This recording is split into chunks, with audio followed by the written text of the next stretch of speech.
estimation. The first method or cost estimation that was used or that was introduced and still in use was COCOMO. Stand for cost, CO cost, construction model. CO cost, CO construction and MO model. Cost construction model. This model was introduced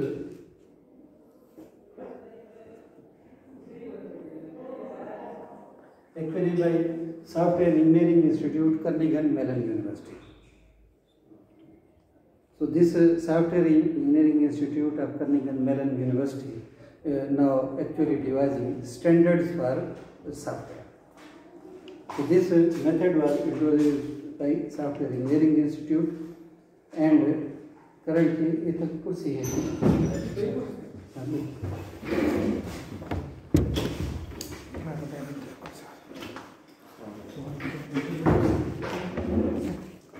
Presently, COCOMO 2 is being used. So there is a slight difference between COCOMO 1 and COCOMO 2. COCOMO is basically used for those technologies which are line of code based. Line of code based.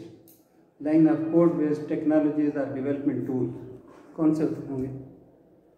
Ji sir. Line of code based.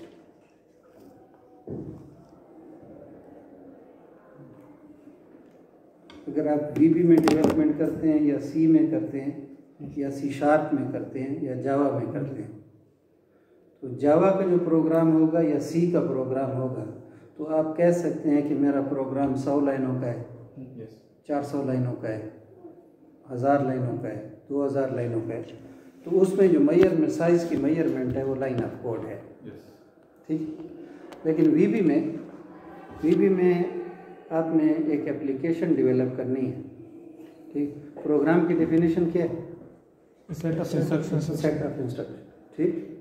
आपने VB में एक form ये किया, उसके ऊपर button डाले, text box डाला, ठीक है, डेटा कंट्रोल डाला, उसको प्रॉपर्टीज़ के ज़रिए आपने डेटाबेस के साथ कनेक्ट किया, ठीक है, उनको बाइंड किया टेक्स्ट बॉक्सेस के साथ. आप उसको रन करते हैं तो वो डेटा रीड भी होगा, नेक्स्ट भी होगा, सब कुछ होगा. आपने एक लाइन भी नहीं लिखी. ठीक है ना, लिखी आपने एक लाइन भी नहीं है. ठीक है, तो वो जो प्रोग्राम की बेसिक डेफिनेशन है सेट ऑफ इंस्ट्रक्शन वो भी वायलेट हो गई. ठीक है ना, क्योंकि 0 लाइन है ना. लिखा आपने कुछ नहीं है, लेकिन एफर्ट तो इसके लिए भी आपको चाहिए थे ना. आपने उसको क्रिएट करने के लिए, उसकी प्रॉपर्टीज एडजस्ट करने के लिए आपका टाइम तो लगा. ठीक है, हो सकता है 3 दिन लगे हों, 4 दिन लगे हों. ठीक, तो टाइम इस पर भी लगा, लेकिन ये लाइन ऑफ कोड बेस्ड नहीं है. So COCOMO can not be used for this type of applications where the technology is not line of code. ठीक. COCOMO is only used for those applications where those technologies are used, where measurement is on the basis of line of code. ठीक. Now the next problem was that what scale should be used to measure the estimation. ठीक. For weight you can use kg, for length you can use meter, it is 5 meter, it is 4 kg and so on. So what scale should be used for estimation? So for this purpose a scale has been introduced, person per month. Person per month. And this person per month is used to calculate the effort. ठीक. यानी इस programme को develop करने के लिए 10 person per month required होंगे. ठीक.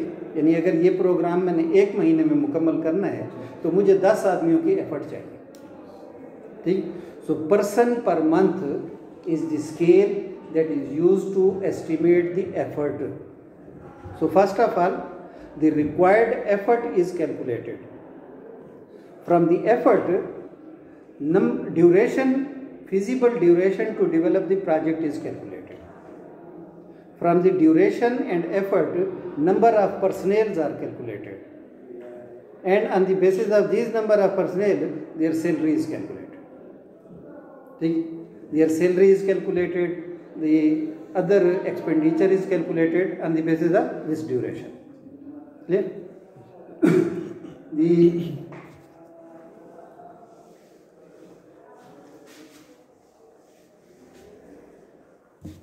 The basic formula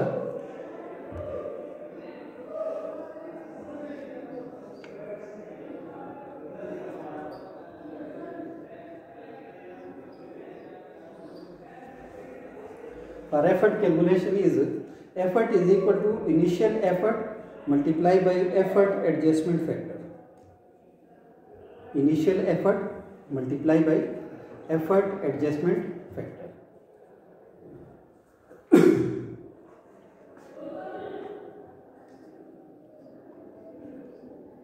Initial effort is calculated as A multiplied by size power B.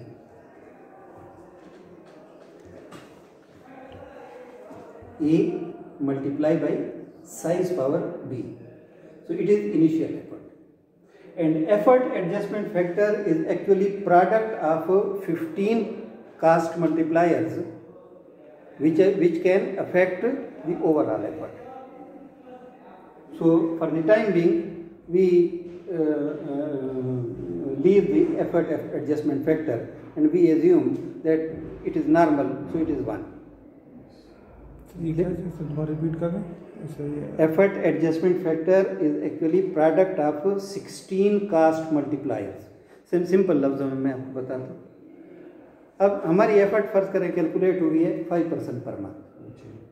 ठीक, ये नॉर्मल एफर्ट है. नॉर्मल एफर्ट कैलकुलेट हुई है 5% पर मंथ. अब अगर आपकी टीम का एक्सपीरियंस ज़्यादा है तो ये एफर्ट 5% से कम हो जाएगी. ठीक, आपकी टीम का एक्सपीरियंस ठीक है कम है तो यही एफर्ट बढ़ जाएगी. ठीक है, तो ये है टीम एक्सपीरियंस है. Team experience is an effort adjustment factor. आप जो प्रोडक्ट बना रहे हैं ठीक है उसकी एफर्ट तो 5% पर मंथ कैलकुलेट हुई, लेकिन उसका डेटाबेस साइज बहुत बड़ा है. ठीक, मैं एग्जांपल आपको देता हूँ. जो नादरा की एप्लीकेशन है, नादरा की एप्लीकेशन बनी है 20 दिनों में. ठीक, नादरा की एप्लीकेशन बनी है 20 दिनों में, लेकिन उसमें 20 करोड़ का डेटा भी एंटर करना था. ठीक है ना, 20 करोड़ का डेटा भी एंटर करना था. अब अगर यही इसी एप्लीकेशन में टोटल डेटा हमें 100 आदमियों का एंटर करना होता तो वो 21 दिन में मुकम्मल हो जाता. ठीक, लेकिन चूंकि डेटाबेस साइज बहुत बड़ा है इसलिए उसकी ओवरऑल एफर्ट जो है वो बहुत बढ़ गई.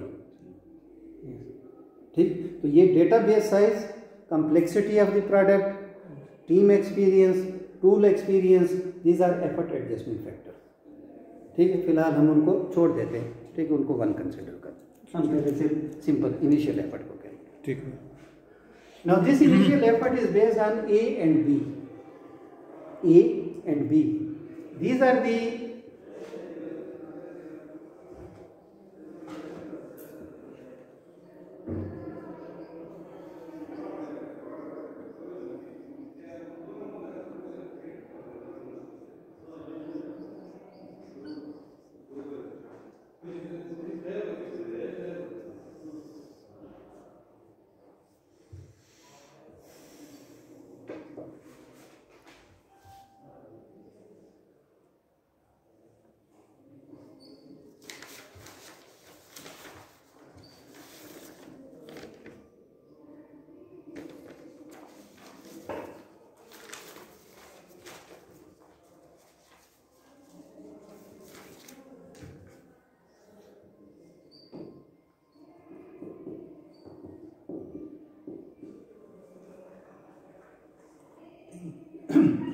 these are parameters for different type of projects, and these parameters have been devised by Microsoft.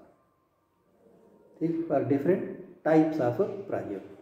So projects are divided in 3 types: organic, semi-detached and embedded. आप जो सॉफ्टवेयर डेवलप कर रहे हैं, अगर उस तरह के सॉफ्टवेयर आपने पहले भी बहुत सारे बनाए हैं तो फिर आपको कम एफर्ट चाहिए। ठीक, अगर आपने मसलन आपने इसका एग्रीकल्चर डिपार्टमेंट का पेरोल बनाया है, डीसी ऑफिस का पेरोल बनाया है, ठीक है, अब आपको गुमल यूनिवर्सिटी का पेरोल दे दिया गया, तो पेरोल तो आपने ऑलरेडी पहले बनाए हैं, ठीक है, यहाँ पे थोड़ी सी वेरिएशन होगी तो ये भी बन जाएगा, तो आपका एक्सपीरियंस है। So that type of product will be called organic. ठीक, so organic types of projects are those projects where developer team has sufficient experience. ठीक, सफिशिएंट एक्सपीरियंस। सेमी डिटैच्ड वो हैं कि जब आपका रिलेटेड एक्सपीरियंस हो लेकिन एग्जैक्ट एक्सपीरियंस ना हो, रिलेटेड एक्सपीरियंस। ठीक, आपने किसी प्राइवेट ऑर्गेनाइजेशन का परचेज सेक्शन बनाया, परचेज सिस्टम बनाया, अब आपको किसी गवर्नमेंट ऑर्गेनाइजेशन का परचेज सिस्टम दिया जा रहा है। ठीक, तो ये एग्जैक्टली सेम नहीं है। आपने उस तरह का प्रोजेक्ट बनाया, यहाँ पे थोड़ी वेरिएशन नहीं होगी, वेरिएशन काफ़ी ज़्यादा होंगी। ठीक, so now this is semi detached. आपको सिस्टम दे दिया जाता है कि शुगर मिल में जो ट्रक आता है, ठीक, उसका वज़न करने का जो कांटा है, उस कांटे के लिए प्रोग्राम बना। अब ये पहले आपने कभी नहीं बनाया। ठीक, तो इसके लिए एफर्ट ज़्यादा चाहिए, सो दैट इज़ एम्बेडेड। ठीक, so those type of projects where development team has no experience, then that will be embedded. When development team has relevant experience or related experience, that is semi-detached. And when related team has sufficient experience, then that is organic. Size is determined in kilo delivered line of code. Kilo delivered line of code. अगर 4000 line है आपके से programme का size, तो size 4 हो जाए। Kilo delivered line of code 4000। ठीक, तो 4000 का मतलब साइज 4 होगा। ठीक है, 3700 है तो 3.7 होगा। ठीक, एंड सो ऑन। अब हमारे पास साइज है 3 और टाइप है ऑर्गेनिक। ठीक, तो ए की वैल्यू क्या हो जाएगी? 3.02 मल्टीप्लाई बाई 3 पावर 1.05। ठीक, ए की वैल्यू ऑर्गेनिक है ना जी सर। ए की वैल्यू 3.02, बी की वैल्यू 1.05। क्लियर? ये हमारे पास calculator 3 power 1.05 multiply by 3.02। Sir ये सी क्या चीज़ है इसमें? जी सी आएगा। अच्छा,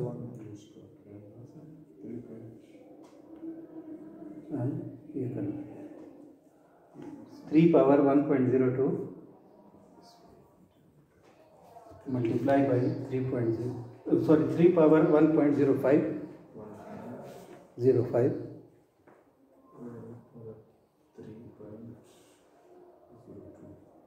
9.40 जी 40.7 बहुत ज़्यादा कर दीजिए, 9 पॉइंट समथिंग है। 3 power 1.05 x power y use करें ना, इसका तो 9.45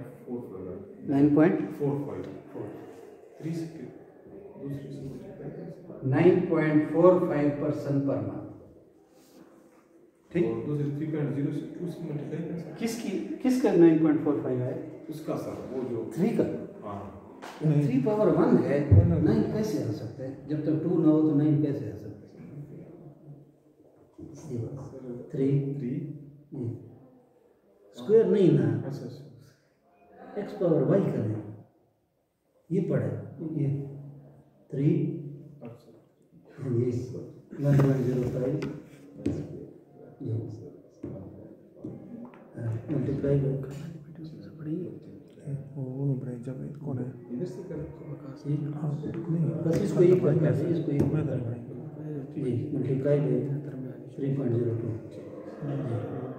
9.57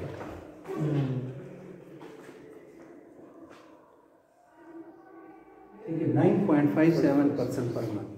सादा लफ्ज़ों में आप ये कहेंगे कि अगर हमने इसको एक महीने में डेवलप करना है तो हमें 9.757% यानी 10 आदमी चाहिए, ठीक, यानी 0.5 से ज़्यादा हो तो क्योंकि पर्सन है तो उसको हमने इंटीजर में ही लेना है, ठीक, तो अप्रॉक्सीमेटली इक्वल टू 10 आदमी चाहिए, ठीक। ये इनिशियल सिंपल कैलकुलेशन है, ठीक। ये प्रोजेक्ट एक महीने में कभी भी नहीं बन सकता। अब हमने ये करना है कि इसकी फिजिबल ड्यूरेशन कितनी होगी और फिर उस ड्यूरेशन के लिए हमें एक्चुअली नंबर ऑफ पर्सनल कितने चाहिए, ठीक। तो इनिशियल एफर्ट कैलकुलेट करके इसकी बेस पे हमने ड्यूरेशन और फिर पर्सनल कैलकुलेट करने हैं, ठीक। पहले हम ये देखते हैं कि इनमें फ़र्क आता है या नहीं आता। दूसरा हमारे पास ये हो जाएगा, अगर हमारे पास टाइप सेमी डिटैच है, ठीक है, तो ये हो जाएगा 2.8 मल्टीप्लाई बाई 3 पावर 1.12।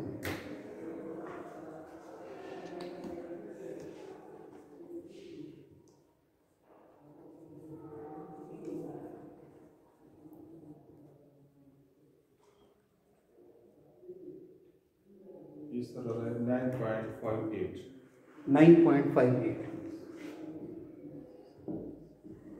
ठीक है। अब है 2.8 मल्टीप्लाई बाई 3 पावर 1.2, ठीक है, ये आ जाएगा 10.46, ठीक। साइज वही है, प्रोग्राम का साइज वही है, लेकिन उसकी टाइप बदल गई, ठीक, तो इसलिए उसकी एफर्ट जो है वो ये होगी, ठीक। तो सेमी डिटैच की एफर्ट हमेशा ऑर्गेनिक से ज़्यादा होगी, ठीक।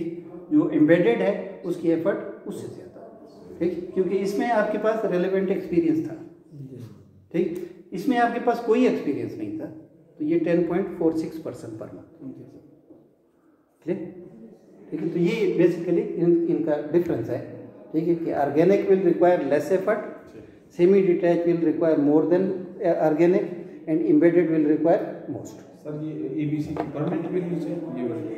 जी ये परमानेंट ABC की ये पैरामीटर माइक्रोसॉफ्ट ने डिफाइन किए हैं इन टाइप ऑफ प्रोजेक्ट के लिए, ठीक। Now there is the use of C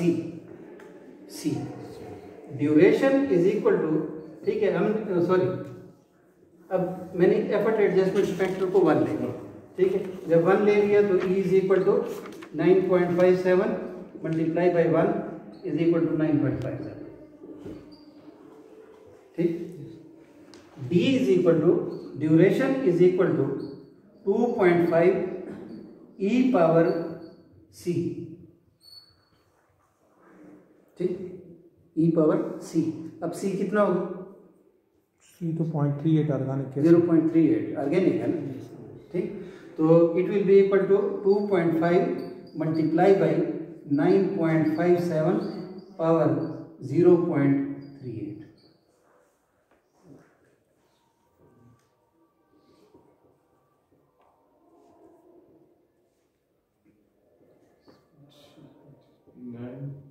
nine नहीं आएगा, 6 आएगा,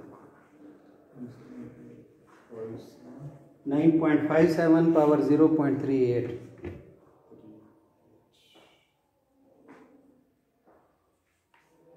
जरा 2.5 this 5.89 आ रहा है 5.89, ठीक, so 5.89 months, 5.89 months, ठीक, ये ड्यूरेशन होगी। यानी feasible duration for the development of this project is 5.89 working months, ठीक है। यहाँ पे वर्किंग मंथ्स, अभी आगे ये करेंगे वर्किंग मंथ्स क्या है। Personal is equal to simple E divided by D which is equal to 9.57 divide by 5.89, ये तकरीबन 2.6 समथिंग आएगा, तो that will be approximate, sorry 1.6 something आएगा, ठीक, तो that is approximately equal to 2, ठीक. It means this project can be developed in 5.89 working months, and we will have to deploy 2 persons for each month, ठीक, 2 persons for each month. हमें 2 person इसके team के लिए higher करने होंगे, ठीक. And 5.89 working month क्या होता है और कैलेंडर मंथ क्या होता है? सर ये 40 आवर्स पर वर्किंग डेज होते हैं, 40 आवर्स, तो ठीक है, वर्किंग मंथ में पूछ रहा हूँ. अच्छा 40 सर, आप उसको मल्टीप्लाई करते हैं तो 4 वीक्स होते हैं पर मंथ में सर जी, तो multiply by 40 multiply by 4 160 hours जी. लीव निकालना है, ठीक है, लीव निकालना है तो 22 रहेगा, ठीक है ना. 4 वीक्स होते हैं ना, हर वीक में 2 छुट्टियां हैं ना जी जी सर, तो वो निकालना है तो 22 रहेगा, ठीक. तो कैलेंडर मंथ हमारा जो ये है वो होता है 30.4 डेज, ठीक, क्योंकि कोई 30 का है, कोई 31 का है, कोई 28 का, 29 का, ठीक है, तो ये एवरेज 30.4 का है. अब 2 पर्सन वर्किंग मंथ ये हैं, कैलेंडर मंथ्स कितने हो जाएंगे? ड्यूरेशन इन कैलेंडर मंथ, ये ड्यूरेशन इन वर्किंग मंथ है, ठीक.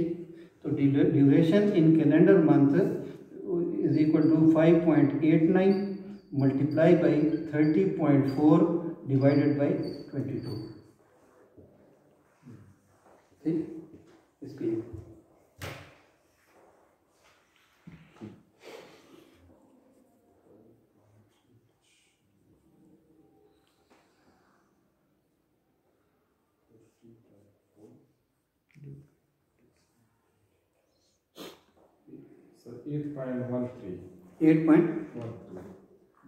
8.13 यानी approximately 8 month,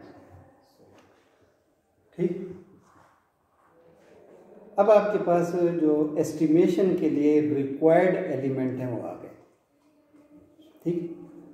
this software will be developed in 8 months. You will have to deploy 2 person, ठीक. 2 पर्सन की सैलरी तो जाहिर है आपको पता हो, ठीक. आप जो भी सैलरी देना चाहते हैं, ठीक है, एक को आप 60,000 दे रहे हैं, दूसरे को 40,000 दे रहे हैं, तो 1 लाख उसकी सैलरी होगी, 8 महीने सैलरी हो गई, 8 लाख हो गए. अगर आपकी बिल्डिंग रेंटेड है तो आपने 8 महीने तक रेंट भी देना है, ठीक. आपने 8 महीने तक क्लरिकल स्टाफ को भी पे देनी है, ठीक. आपने 8 महीने तक यूटिलिटी बिल भी देने हैं, ठीक. अब 8 महीने तक आपके पीटी एक्सपेंसेस भी होंगे, ठीक. 8 महीने तक आपकी जो इक्विपमेंट है इनकी कास्ट रिड्यूस होती है, ठीक है, उसको डिप्रिसिएशन कहते हैं. तो 8 महीने की आपकी डिप्रिसिएशन भी होती है. इन सब को आप जमा करेंगे तो ये आपकी प्रोजेक्ट की कास्ट होगी, ठीक. अभी हम उसको जमा नहीं करते, जब हम एफर्ट एडजस्टमेंट करेंगे तो उसके बाद करेंगे, ठीक.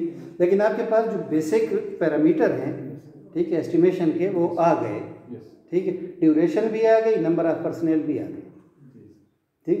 तो इस ड्यूरेशन और नंबर ऑफ पर्सनल की बेस पे आप सारी कास्ट एस्टिमेट करें. जब आप बिड करते हैं, ठीक, तो बिड से पहले आपने अपनी एस्टिमेशन की होती है, ठीक है. उसमें आपने अपना प्रॉफिट मार्जिन रखा होता है, ठीक. क्योंकि अगर आप बिड ऐसी करें कि जो आपकी अपनी कास्ट से भी कम हो, ठीक है, तो इसका मतलब ये कि आप अपना नुकसान करें. अगर आपने एस्टिमेशन सही नहीं की तो भी अपना नुकसान ही करेंगे, ठीक है. तो इस एस्टिमेशन की बेस पे आप अपना प्रॉफिट मार्जिन रखते हैं, ठीक है. उसके बाद जो आपका फिजिबल मार्जिन है मिनिमम, ठीक है, उससे अबव जाते हैं, ठीक है, उससे अबव पे आप उनके साथ डील करते हैं, जहाँ पे भी डील हो जाती है, ठीक. एस्टिमेशन आ गया ना जी, बिड से पहले एस्टिमेशन जरूरी होती है. देखिए, अगर एग्रीमेंट से पहले आपने एस्टिमेशन नहीं की तो जाहिर है नुकसान ही करेंगे ना. तो मैंने आपसे क्या कहा कि इंटरनेशनल रिपोर्ट ये कह रही है कि ओनली 32% प्रोजेक्ट वर सक्सेसफुल।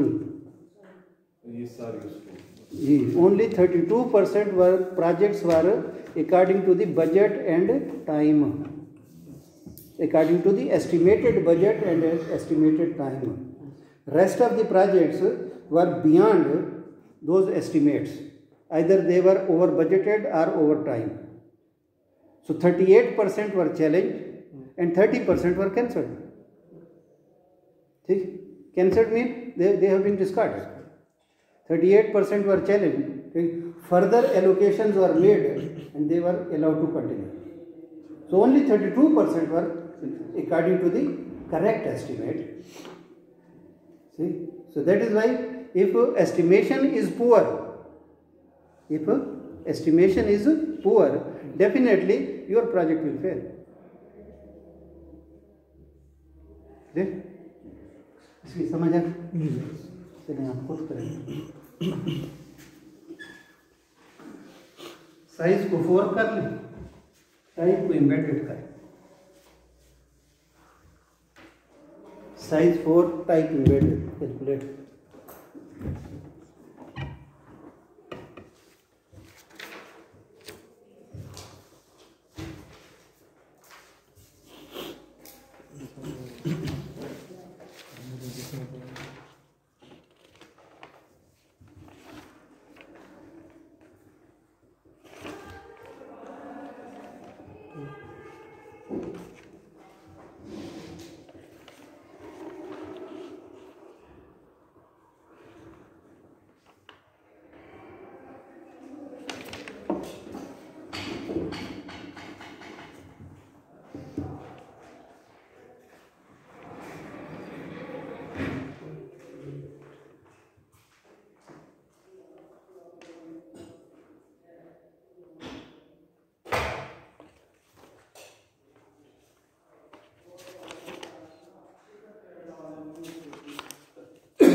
रुक जाए।